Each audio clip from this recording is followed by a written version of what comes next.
year, but he's about 20 at that point, which natural environment for these guys, 20 to 30 years, so he didn't have a long, good, healthy life.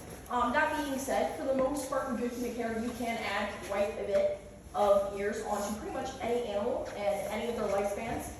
These guys, when you go look at them in their natural environment, they are from Indonesia. We do have a handful of islands that these guys are from. Komodo Island, obviously that one's kind of a given. We also have Flores Island, we have Rinca Island. Up until the 1970s, these guys were also found on Padar Island.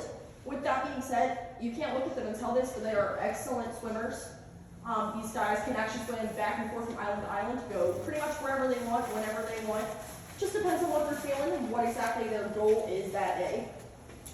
These guys, typically they can get up to about 150-ish pounds. That's going to be about average. That'll be for about females. Males is about 300. The largest one we know of is about 366, about 10 feet. 10 feet is just about where they're going to kind of top out, maybe give or take half a foot, maybe a foot, depends on the genetics. Aegon here, he's not super big. We would ballpark him at like 30, 35 pounds right now. He's about 5 to 6 feet.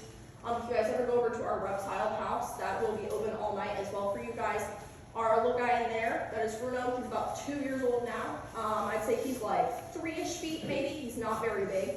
So these guys are going to continue to grow and grow and grow. You can look at them and tell that the male is probably going to be a little bit bigger. It's not going to be the same for all animals, but for these guys specifically, it's a little bit easier to tell them apart. The males are going to top out a little bit bigger than the females. That kind of works out really well because the males, they are going to fight over females when it comes to mating. That's pretty much the only time these guys are going to get together. As I mentioned, they are solitary animals.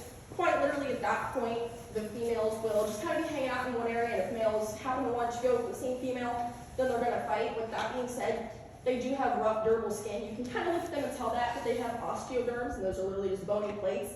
Works out great since that's a whole natural behavior for them. It's something that they're going to do either way. So that skin is going to help protect them from bites, scratches, anything along those lines.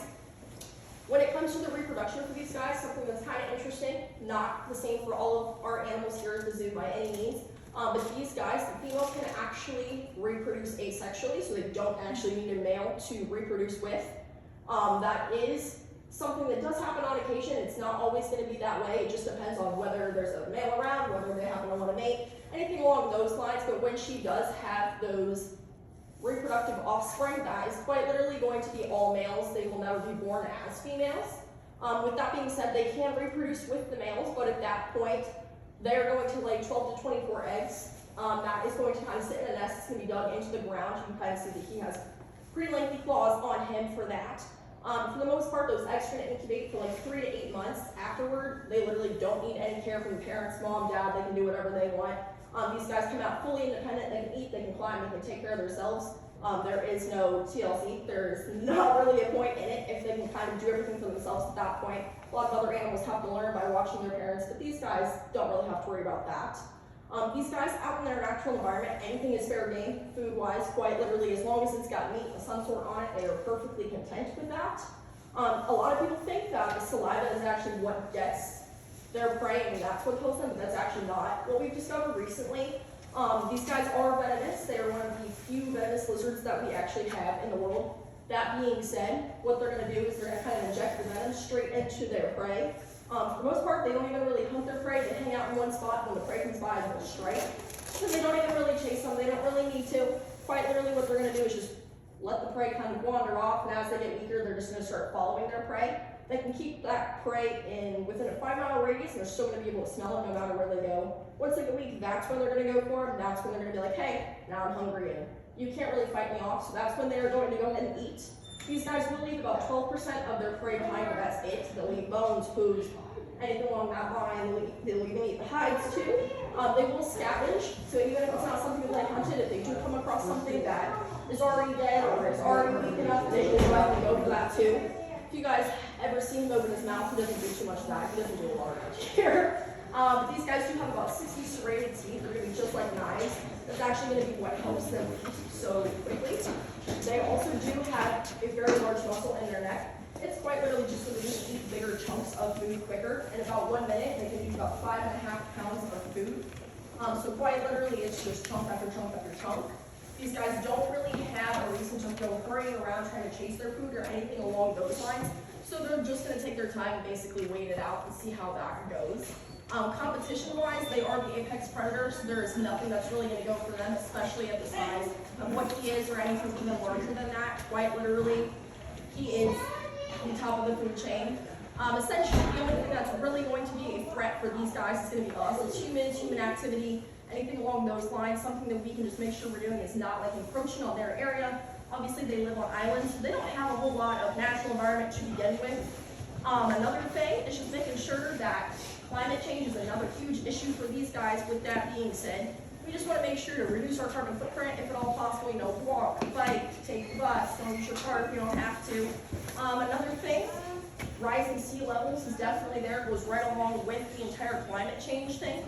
That being said, just try to use reusable things, or recycle, anything along those lines. There's not really any reason to just use single-use plastic. You can come up with something else. But for the most part, these guys have a handful of adaptations as well.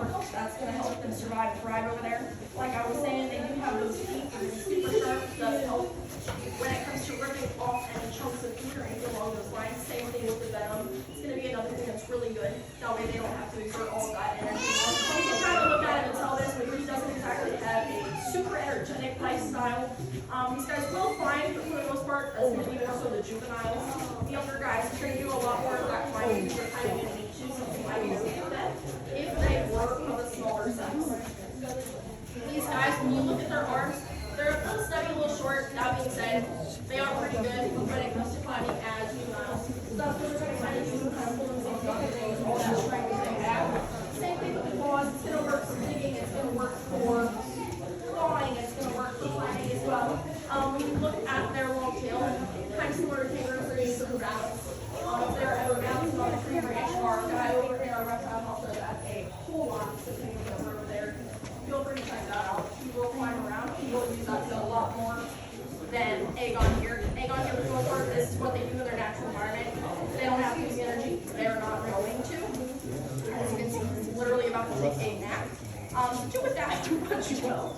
With these guys, when it comes to hanging out in their natural environment, unfortunately, they are kind of at competition with us as well when it comes to hunting and just getting their food in general. Quite literally, if they're going to go for something as big as a water buffalo at full size, they can take those out. It's just, again, we're going to have to rely on that venom.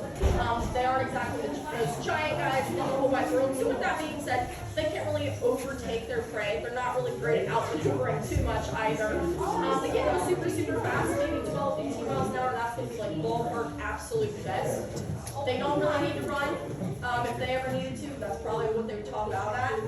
If they were younger, juveniles, smaller guys, they're going to go for something really small, maybe another small reptile, a small mammal, anything along those lines. So another thing that anybody here is hunters of any sort, just make sure that we aren't going after anything and everything that we can possibly find. We don't want these guys to get caught in crossfire. We also don't want to take all of the food from all of the other animals that do need that out in their natural environment. Because again, these guys, they are pretty much carnivores. They really don't eat too much else.